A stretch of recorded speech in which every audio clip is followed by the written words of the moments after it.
SwayamPrabha. Digital India. Educated India.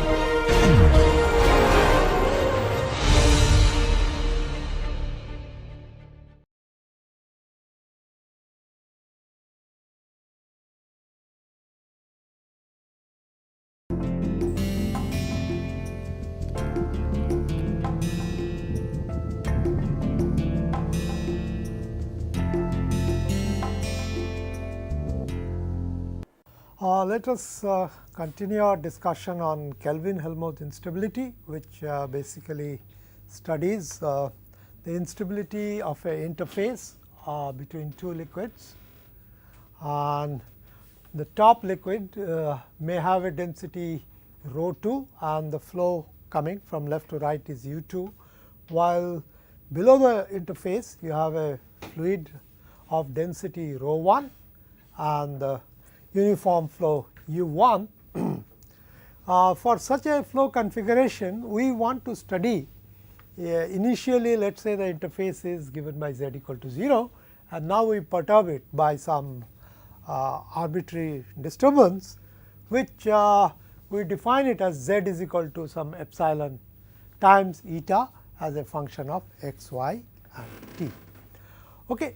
So, for such a flow, we are basically assuming it to be inviscid irrotational flow, and what we would be doing, then we can use the velocity potential, which I am writing it as a phi tilde, and it has a subscript j indicating that we have a fluid 2 above and fluid 1 below, and the uniform flow gives rise to this component u j of x plus the unknown part. This is the disturbance field.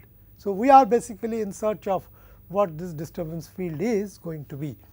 So, the governing equation for inviscid irrotational flow is nothing but the Laplacian of the total phi j equal to 0. So, if I substitute this ansatz, then I will get the corresponding equation for the disturbance vorticity disturbance velocity potential amplitude in terms of equation 1. So, this is what we started doing. We also spent quite a bit of time talking about the interface boundary condition, that is the kinematic condition, right. So, we satisfy the boundary displacement is equal to the normal velocity. That is what happens in a linearized sense. We have spent some time and we found out for each phase, each side of the interface j equal to 1 and 2, we get an equation which is given by t. Additionally, of course, if we have an interface of two liquids which may have different density or different dynamic pressure, it can also develop a pressure difference. But what we are talking about is this disturbance is characterized by wave numbers which are large enough to neglect those kind of discontinuities, those arise due to surface tension. So, what we require here is basically a pressure continuity, right. So, the pressure continuity condition we can write it down using the unsteady Bernoulli's equation. In the last class we did that, and we find out that there are two possible conditions that we need to worry about. One is the order 1 condition that fixes the constant in the Bernoulli's equation with the dynamic pressure on either side of the interface through this equation.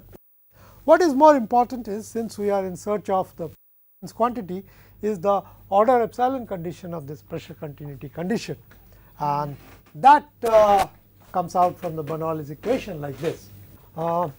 So, what we are going to do is we are going to find out that that order epsilon condition would be density times del phi 1 del t. See, please note that this disturbance potential is going to be 3D as well as it is a function of time. So, if we do that, so this is what we get from the pressure continuity equation.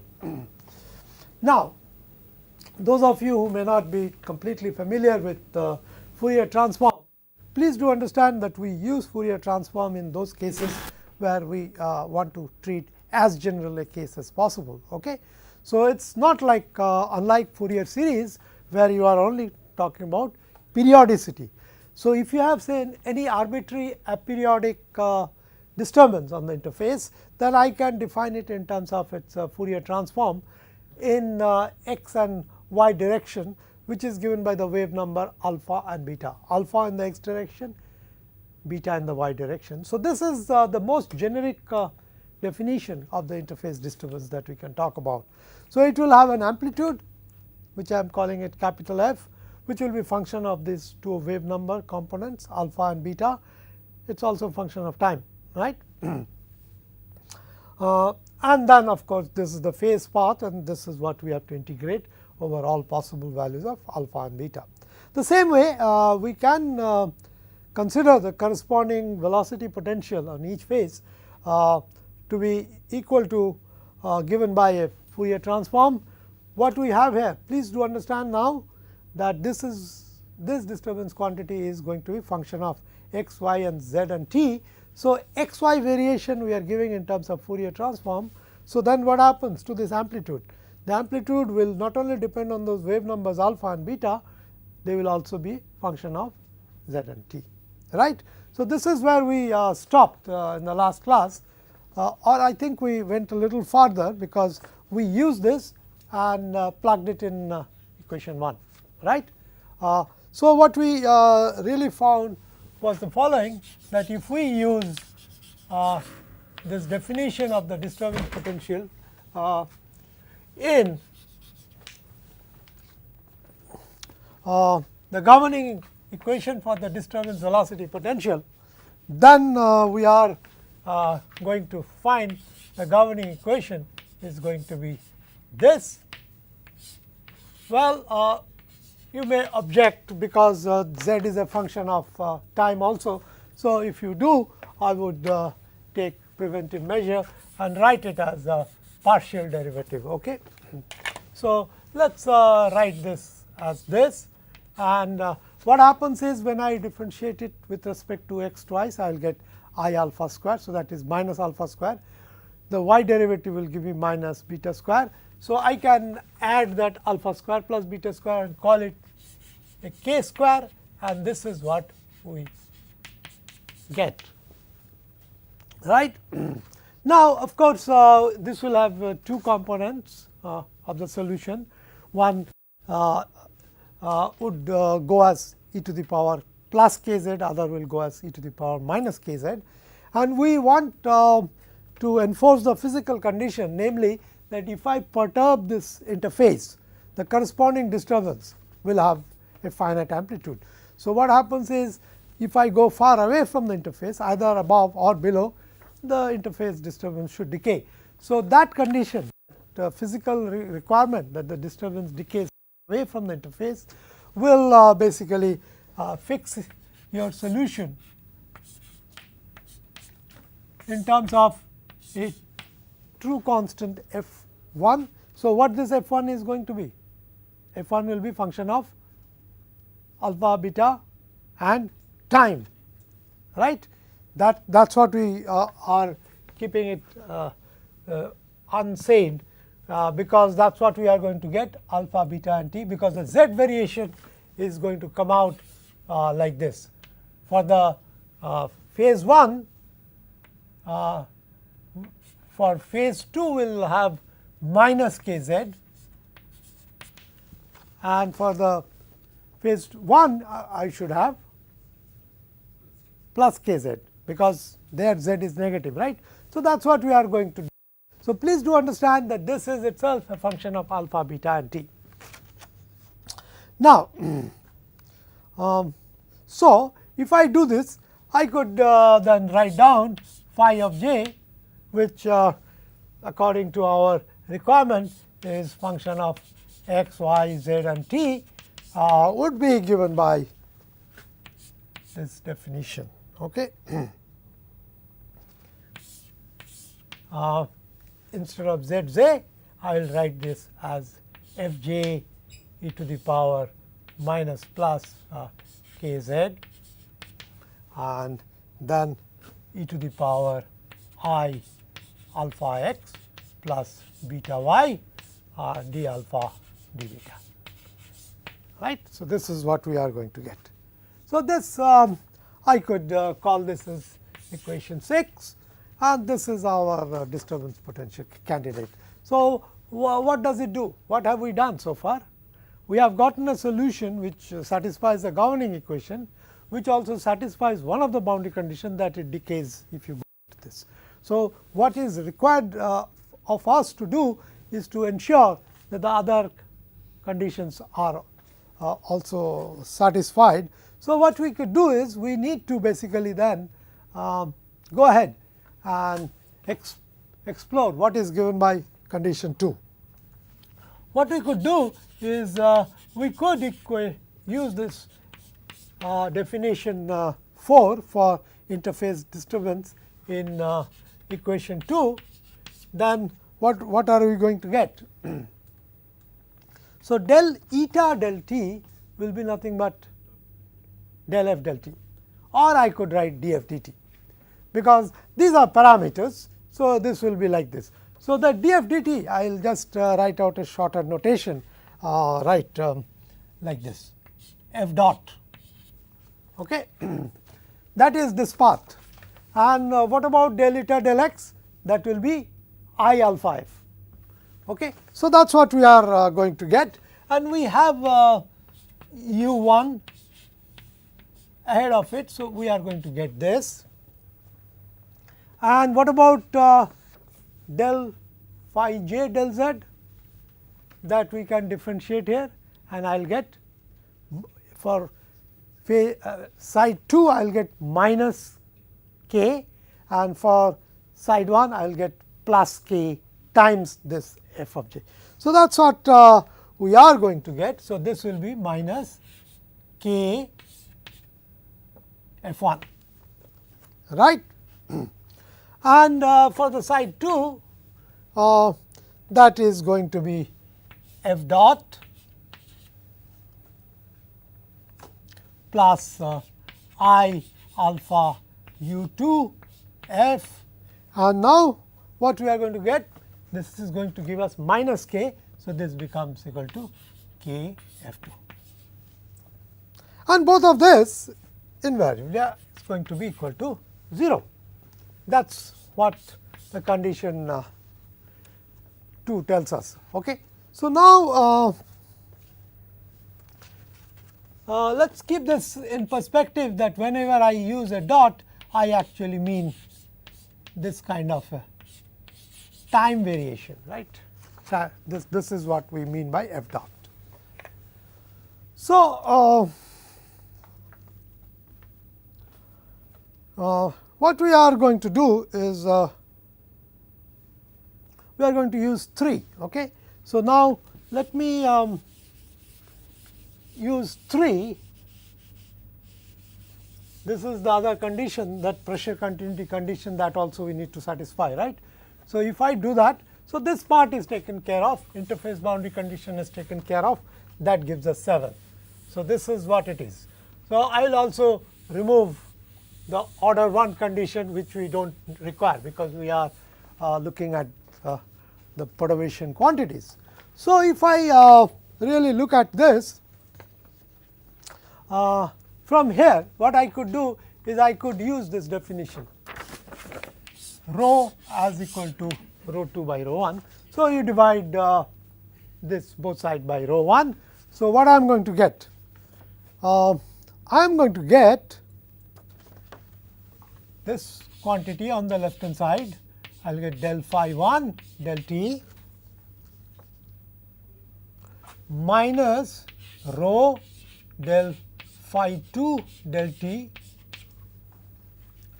and I have this quantity u 1 del phi 1 del x, and this quantity I am transporting on the other side, and I have divided by rho 1. So, rho 2 by rho 1 will give me rho, that is why we have got this also.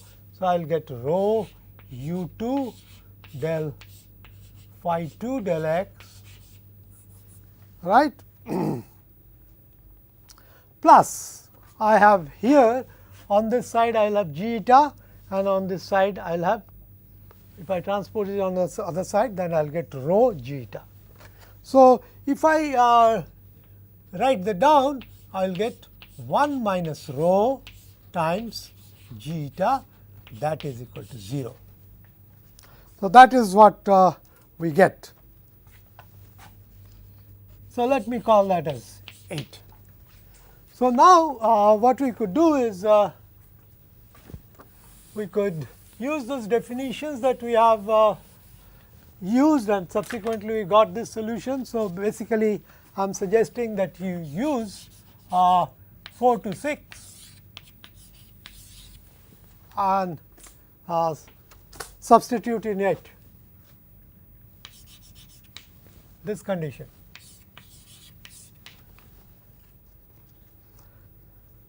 What am I going to get? See, from here I have this equation, right. So, del phi 1 del t would be f 1 dot, right. So, I am going to use that. So, basically what I am getting now from there, that will be f 1 dot, and from here minus rho f 2 dot plus del phi 1 del x, I will get I alpha f 1, right. So, I am going to write that I alpha u 1 f 1, right, and this one I will get minus I alpha rho u 2 f 2, and that leaves us with this term, that will be 1 minus rho times g into eta. What is eta in the Fourier space? That was k, sorry, capital F, right. So, this is what we are getting, right. So, we are using up satisfying one condition after the other, but now this is the resultant relation, but I can see there are 3 quantities, right, f 1, f 2 and capital F, but I have also equation 7. So, I can use equation 7 to relate f 1 with capital F and f 2 with capital F. If I do that, what do I get? So, basically what I am doing, that I am obtaining the following relation of f 1 would be nothing but equal to f dot plus I alpha u 1 f by k, that is one condition, and the other condition is f 2, that will be minus f dot plus I alpha u 2 f by k. Okay. So, this I can actually plug it in. So, if I call this as 9, so we get this. So, use it in 9.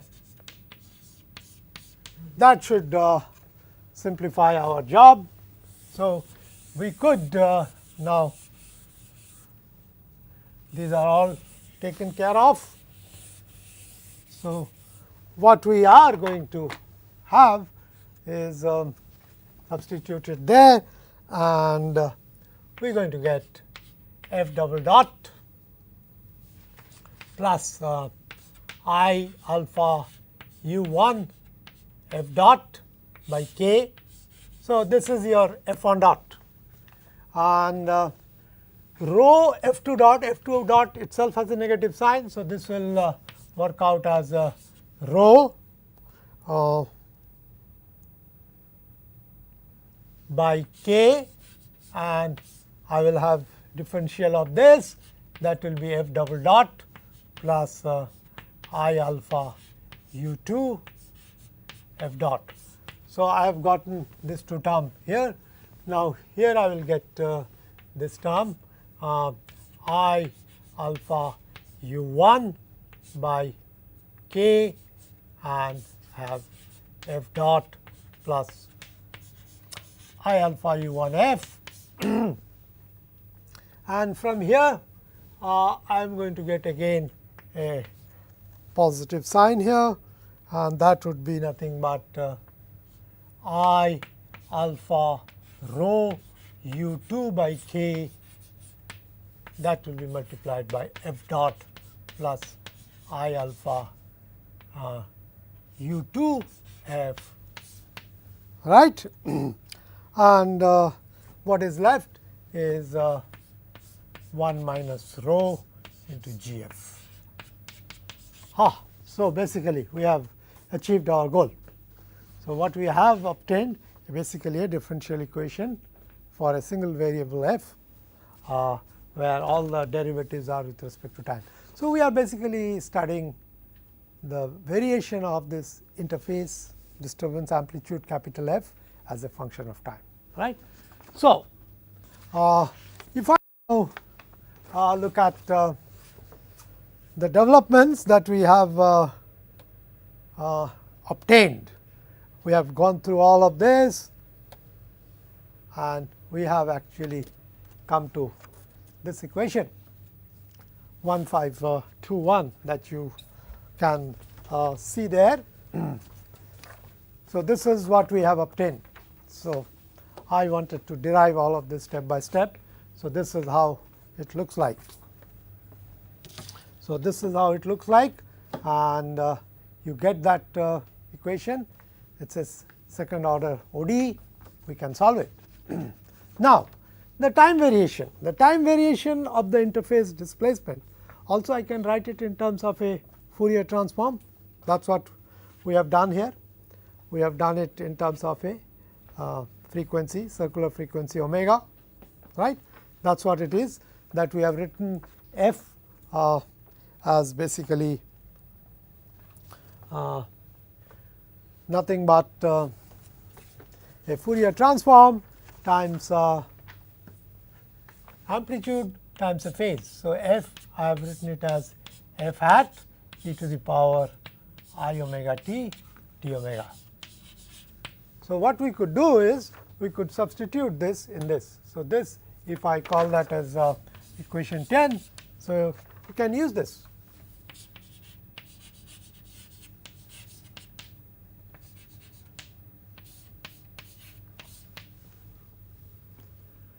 Now, what happens? Why actually do we resort to Fourier transform? The simple reason is this helps us converting a differential equation into an algebraic equation, right. That is one of the things that you are seeing. So, if I substitute it there, then what do I get? Second derivative of f will give us I omega whole square. So, that will be nothing but this. So, it is going to be omega square f hat e to the power I omega t dt d omega. So, you understand that the whole goal is to basically converting a differential equation into algebraic equation. And when you have partial differential equation, you will also see that it can do the same thing with respect to those particular directions where we take the Fourier transform. It converts the differential equation into corresponding algebraic relation. And if you have to do it in terms of numerics, that is also a great benefit. Taking a differential numerically is always going to introduce large error that can be completely circumvented. And at the same time, you can actually also obtain this in terms of a algebraic relation. So, you can explore it over very large range of omega. So, that gives you an additional ability or degree of freedom to explore any range of frequency that you wish to. And mind you, we are not talking about any specific type of disturbance. This is a very arbitrary disturbance. And what happens? Omega is what? Omega is a real quantity or a complex quantity? See, you got to understand what is our goal. What is it we started with? we started with to explore if the interface disturbance is going to, the disturbance that I have created at t equal to 0 is going to increase, decrease or remain same. So, how do I assess such a thing? That omega must be complex, right. If I have omega as complex, then I can see lots of things happen. The real part will give you some kind of a time variation. What happens to the imaginary part? So, if I write that omega r plus I omega I whole square. Well, let us look at instead of this, let us look at f itself, that will be more instructional. So, f will be somewhat like f hat, and then I will write I omega r t. So, this is really a phase path. What happens to the imaginary part? That will be minus omega I t d omega. So, what happens now? The omega I will determine whether it is going to grow or decay with time. If omega I is negative, then what happens?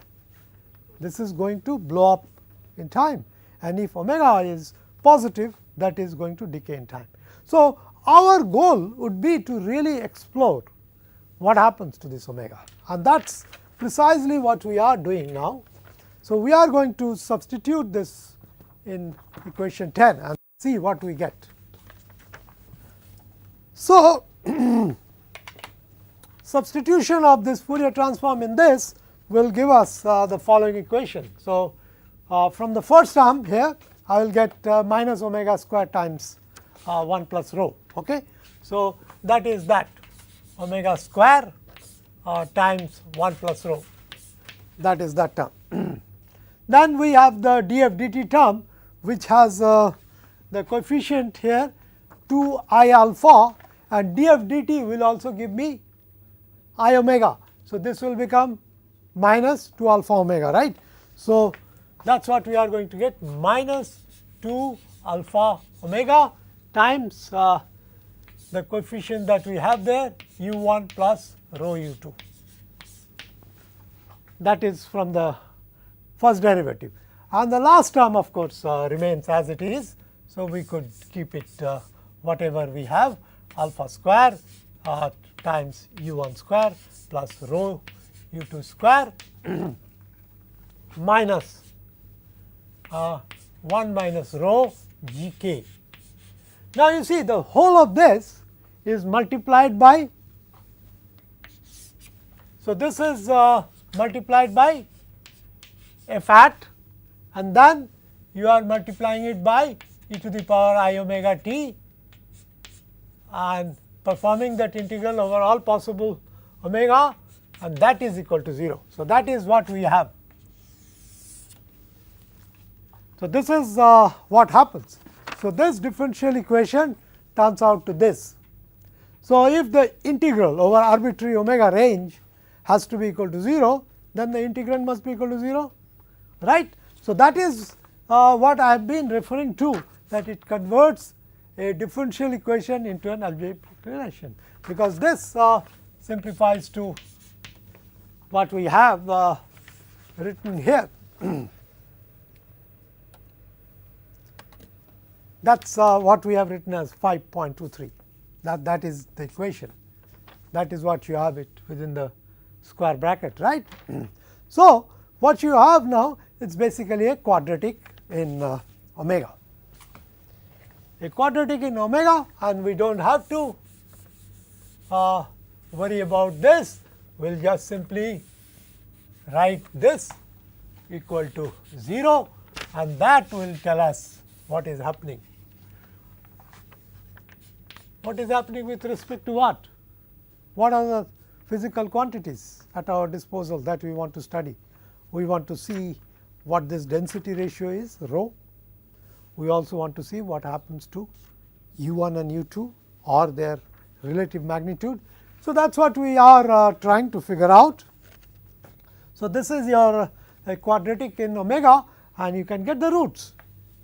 So, to get the roots of a quadratic, we need to basically find a discriminant, right. So, what is this discriminant? So, this is your B, this is your C and this is your A, right. So, if I do that B square minus 4 AC, what am I going to get? I am going to get here 4 alpha square times u 1 plus rho u 2 whole square. That is your B square, and minus 4 AC will give you what? That will give us 4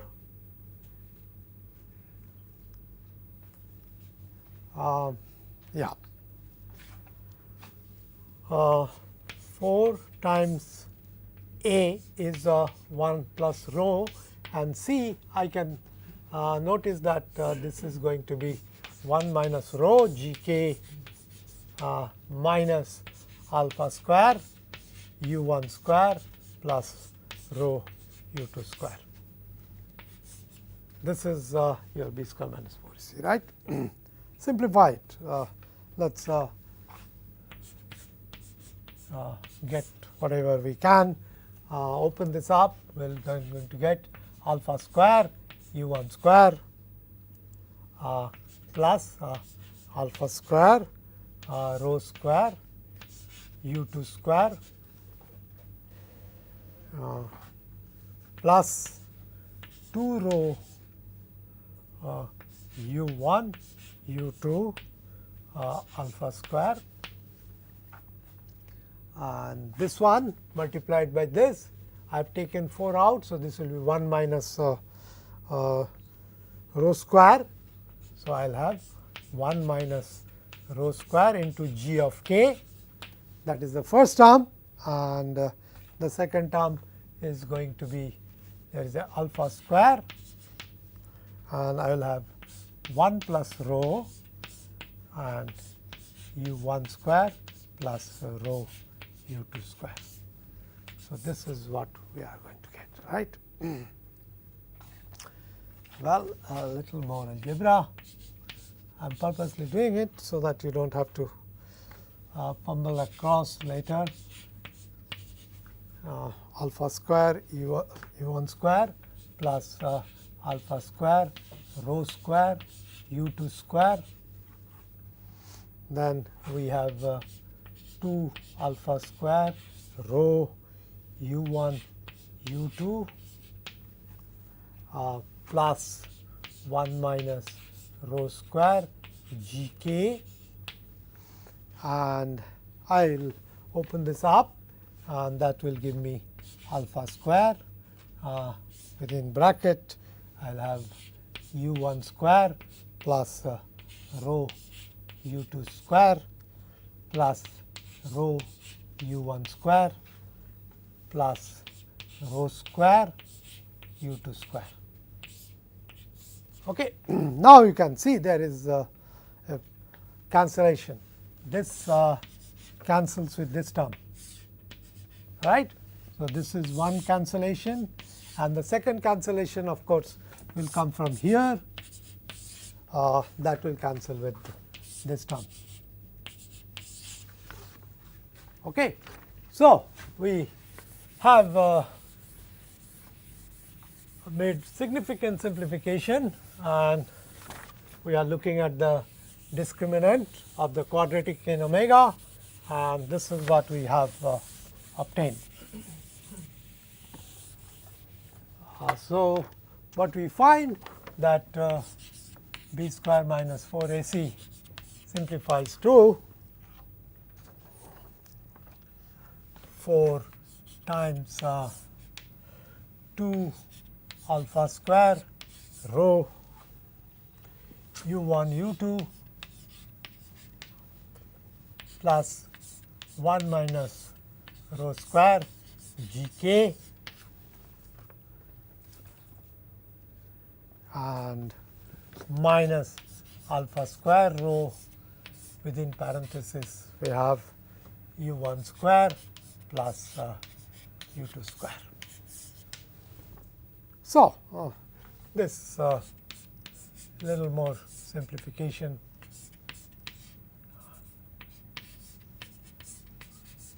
is required here.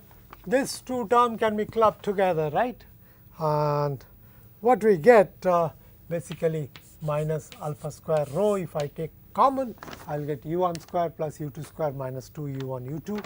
So, that is I could write it as u1 minus u2 whole square. I purposely did all this algebra to show to you that what matters in all this depends on not on the absolute magnitude of u1 or u2, but the difference.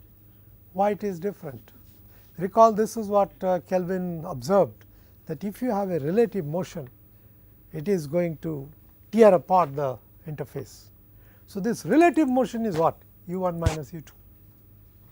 So, that is what we are looking at.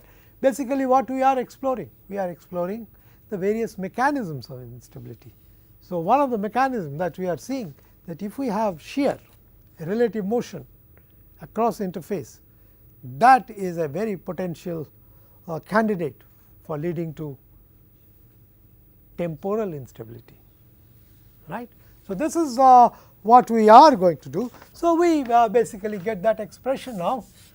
I purposely spent a little time to help you with the simplification. So, it has one part is alpha times u1 plus rho u2 as given in equation 24 there in the slide. So, you can get this path, and there is this other path that comes from the characteristic determinant path. And what we get is g k 1 minus rho square minus alpha square rho u1 minus u2 whole square divided by 1 plus rho. So, one thing is pretty much apparent to you, that if this quantity under the radical sign is positive, then omega is real.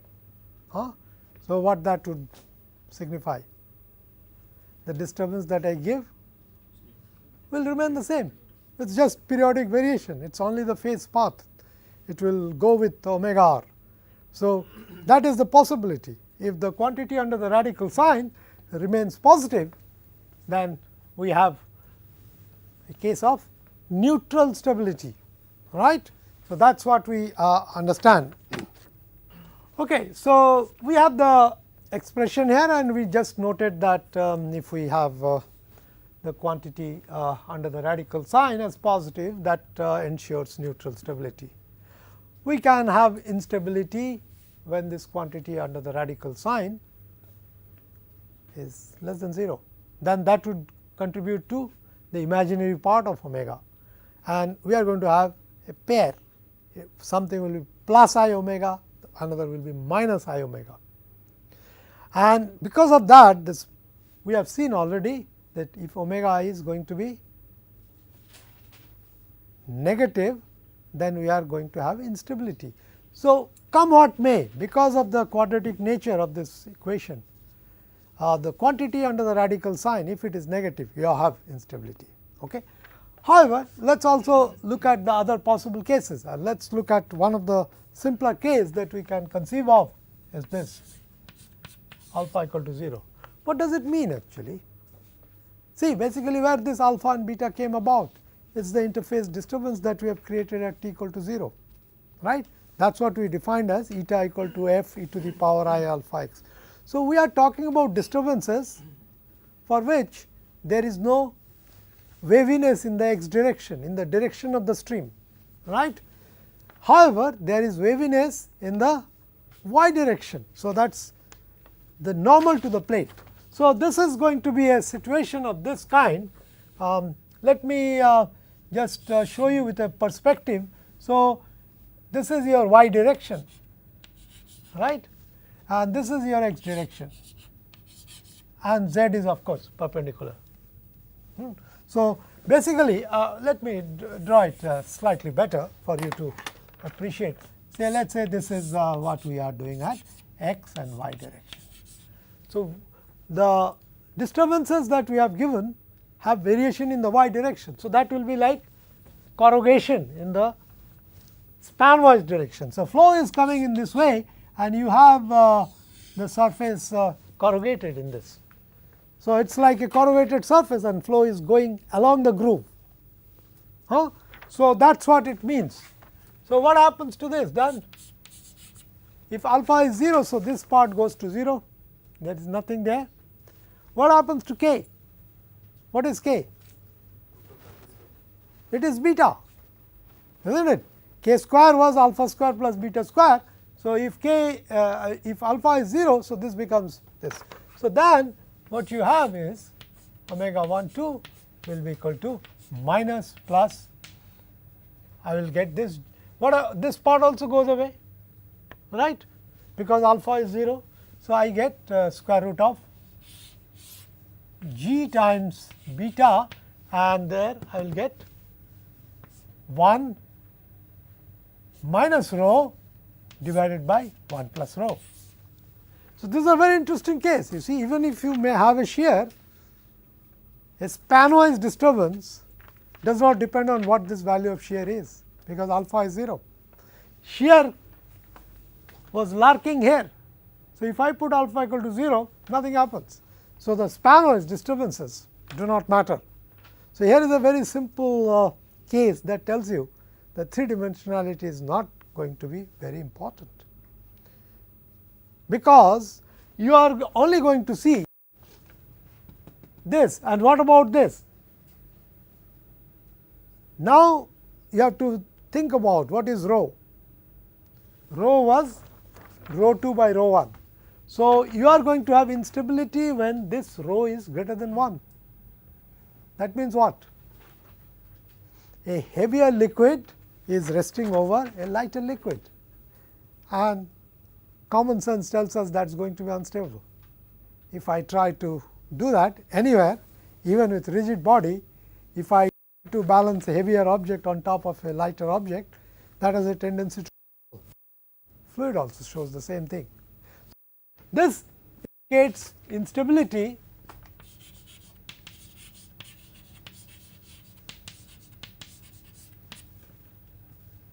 if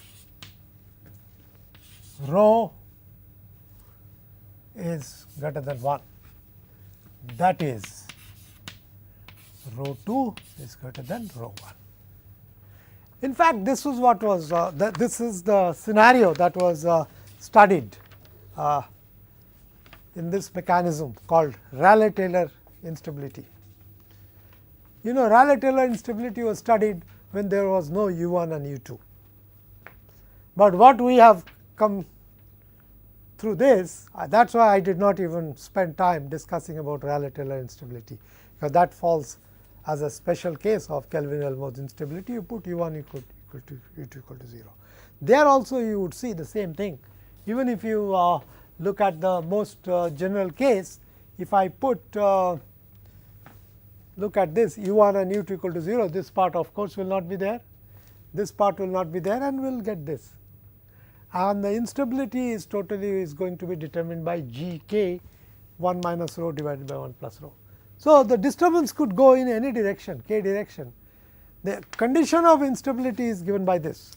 So, I want you to really go ahead and do it as a home assignment and submit it.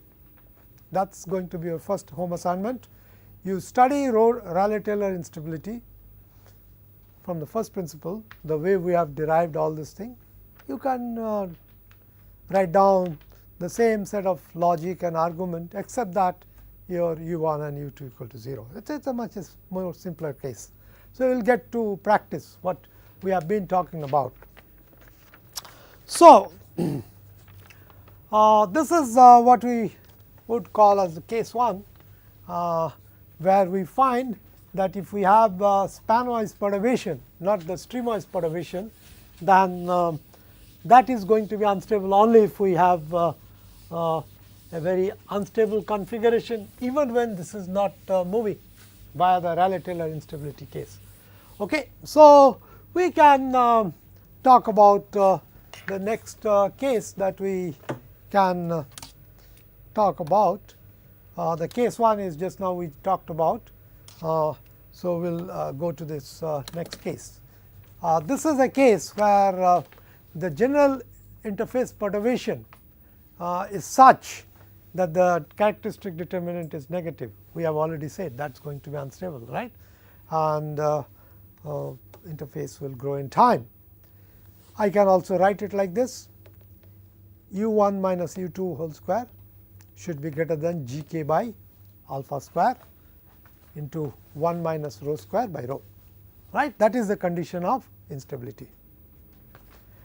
Now, what you need to do is explore it little further.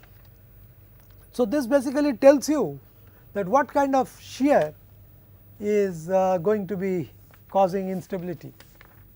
The relative motion, that u 1 minus u 2, if you square it, that has to be greater than this. That is determined by this rho. Okay. So, what we do is we simplify it. How do you simplify it? We are talking about k. What does k mean? K means it is a oblique disturbance. It is neither in the x direction nor in the y direction. You can take the wave number vector and you will get two components, right. The components are alpha and beta. So, if I talk about that, then I could write down the same condition that I have written. I will get the instability, and the corresponding wave number k star is given by this, right. Right. I have just rewritten the same thing. So, what happens here? Look at this quantity. What is the angle between alpha and k star? If that is gamma, then cos gamma is alpha by k star. So, that is the reason I have put k star also on the right hand side, because this is essentially a geometric parameter, that is cos 1 over cos square gamma, right. So, I find that k star are those unstable waves which are greater than this for a given angle. So, for every angle gamma, I am going to get a different value of k star, which are going to be unstable, right. For every value of propagation direction, oblique direction, we are going to find that out. However, for any arbitrary gamma, since cos square gamma is in the denominator, I can get a minimum value of k. Minimum value of k star will be when gamma is equal to, no, it is in the denominator. So, what is the maximum value of cos square gamma? Is 1. So, cos square gamma equal to 1 means what? That it is going in the streamwise direction, k star and alpha are in the same direction. So, we have already seen here in the spanwise direction, if we do not have that potentially unstable positioning, then we are going to get stable condition, right. If I do not put heavier on top of lower, the spanwise disturbance is not going to do. And here we are seeing that I am going to get k as minimum. What does it mean? K minimum corresponds to longest wavelength, right. Longest wavelength disturbances, those are going to be unstable, and that is given by this condition that we have written. So, that is what we are talking about. So, this value of wave number k star is equal to k min would occur for two dimensional disturbance, is not it? The disturbance is two dimensional, it is going in the streamwise direction, there is no spanwise component, and that is this. Now, you can really understand that when it comes to study of stability, many a times you find two dimensional instabilities are more potent and more harmful than the so called more general three dimensional cases, right. Here is a very clear example, and here of course, one can note that we have taken a very simplified model. If you now summarize what we have seen so far, what we have seen so far is basically we have considered a uniform flow, over and above, below and above that interface, and that is also we said a very simplifying assumption, it is irrotational. And then we see that the potentially unstable temporal instabilities occur only in the direction of the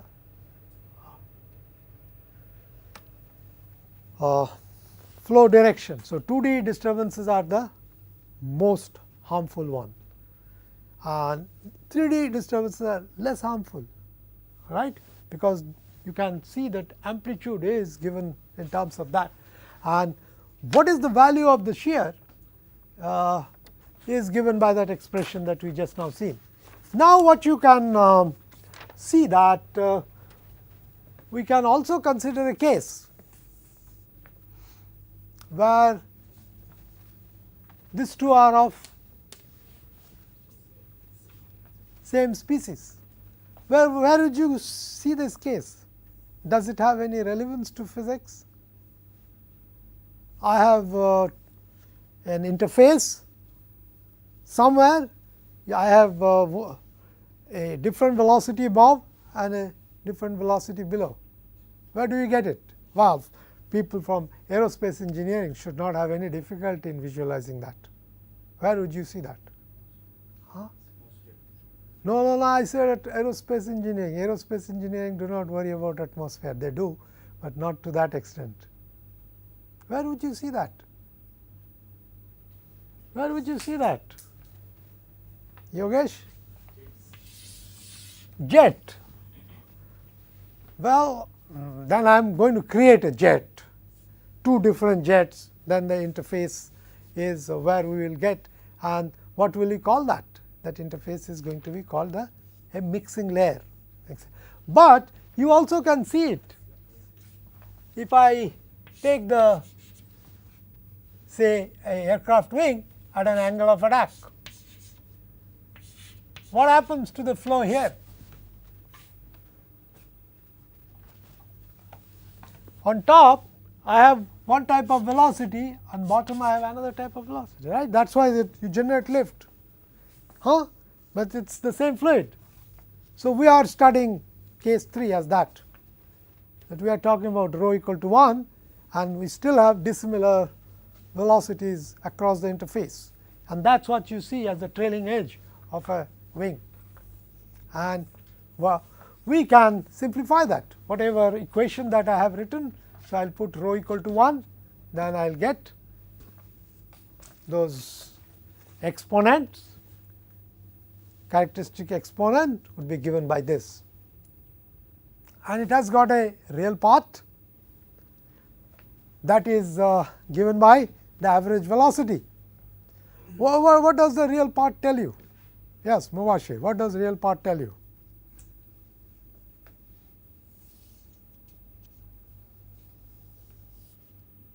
The expression that I have written for interface disturbance, what does the real part gives us?